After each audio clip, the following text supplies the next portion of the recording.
to the Voice Detective Show. I'm your host, Guionline, aka the Voice Detective. Today I'm back in Naples to meet Mariano Rubinacci. Mariano Rubinacci is the second generation custodian of Rubinacci, the tailoring institution synonymous with the art of Neapolitan tailoring. Gennaro Rubinacci, Mariano's father, founded Rubinacci under the name London House in 1932. Mariano, it's a real pleasure to have you on the show. My pleasure. Wonderful. Thank you very much for coming. Thank you. I have a lot of questions, so let's get cracking. Here we are. So, to start off with, I know your family has a distinguished association with Naples. Can you tell our viewers about what these connections are? Well, I born in Sorrento because during the war we had originally from Sorrento, and so my father took us, the family in Sorrento, to be a little safer. But our connection with Naples is quite long. I heard from my parents that my family had vassals going back and forth from India, importing silk. Oh. Yes, but in the beginning of last century, my father, that enjoyed as a dandy in the Naples, he was very elegant. He is, and used to be in the good society of Naples, even with the royal family that was established in Naples. And he likes to, all the friends ask him, take me to your tailor because I wish to look nice too. And so he started with this activity and suggesting friends how to be worn. At that time, in Italy, was the autarky, so no production at all of good fabric. So the good fabric came from Great Britain, from England, and we had a license to import such nice fabric. They call it fine woolen because it doesn't exist cashmere and those stupid things of today. Only fine woolens, and that's very exciting. And the fabric was very thick because of cold. But Naples is not such a cold country because normally summer is our best expression. And even we had a lot, I see in the photos, of white wool, heavy wool suits, even for summer. I don't know how they can survive, but that was in Naples. And so that's why my father started with the business. At the beginning in Via Chiaia in Naples, and then he moved to Via Filangieri, that is next 100 meters from here, 150 meters from here.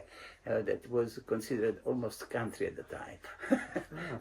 But now we're back in Via Chiaia with this, into this magnificent palace, Palazzo Cellamare. It is a building of 500.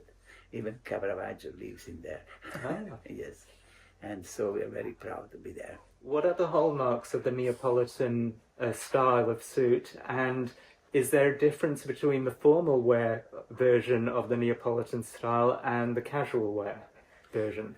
Well, the casual wear is something inside the Neapolitan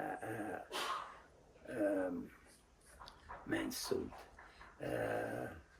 Many people inspired to Naples to have something soft because, as I say before, with the hot temperature that we have in Naples, we need to be relaxed, and we need to be in summer. We need to have a fabric that does not attach to the body. That something that has to be easy to move, because the Neapolitan guy is he moves the hands a lot, so they have to be comfortable, and all the padding, all the structure that they used to make with the formal suit is no way with Neapolitan. And they have to be soft in all our expression. Does the formal wear in the Neapolitan style, even in that too? In the formal wear, yes, because we can have a soft tuxedo. It's not necessary to be strict, very, has to be nice, has to be nicely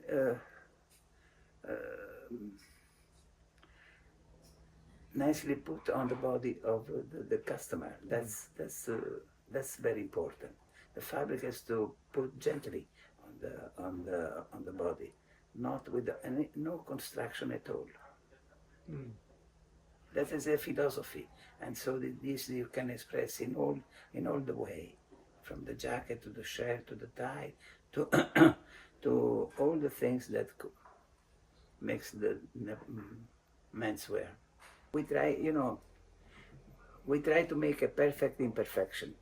So for us, perfection does not exist. It's not in the Neapolitan philosophy of wearing. The imperfection is because we are imperfect. Why we have to make something perfect? Mm. We have to make something nice, like la bella figura, like a nice man or a nice woman, but not perfect. When I think about the Neapolitan style, I think about all of the post-World War II era movies with Mario Lanza in For the First Time, or Marcello Mastroianni and Clark Gable, and isn't this the era when Italy and the Neapolitan style became the must-have for the world? Absolutely, absolutely. After the war in Naples and in Italy, but especially in Naples, this expression of the bella figura, expressed by Mastroianni or Clark Gable or even Vittorio De Sica, that express this happiness of the population after the war, and makes Italy impressive for all, even with the other countries, because and makes a sort of ideogram that makes Naples very happy life. Tell us a bit about your father Gennaro and how he started the business. Well, unfortunately, I lost my father. I was quite young, and I was 18, so I have to take the business at that time. I finished the school and the university, and I immediately started with the business. And at that time, I was, quite difficult, because my father was an institution in Naples, and everybody came from my father. So whenever I find this new guy that is too young to understand the right and all the small details of men's wearing, it was not so easy. But I've been very, very quiet, and had some very good friends of my father that helped me a lot in find the nice small things that makes the difference in the Neapolitan duet. Also, my father was a collector of Neapolitan porcelain from Capodimonte, and you see, looking at the gently forms of the silhouette, this helps me a lot in find always something that is good for my eyes. I don't know if I could explain better. I have been educated to see nice things. So if something is wrong, it's bothers me. It's something that I think I have in myself. So, okay, can be good for somebody else, but I look very much at these details that for me are very important. I've noticed in your shop that you have a lot of scarves and accessories that pay reference to the ancient world and the history of the Kingdom of Naples. Is that your contribution? Yes, but even the marble that you see in the shop, and that is nothing related to the men's wearing, even the head of San Lorenzo, or something that remind me the Neapolitan culture and all that we do with the culture.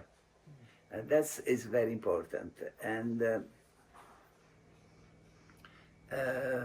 matching those things I think make the difference.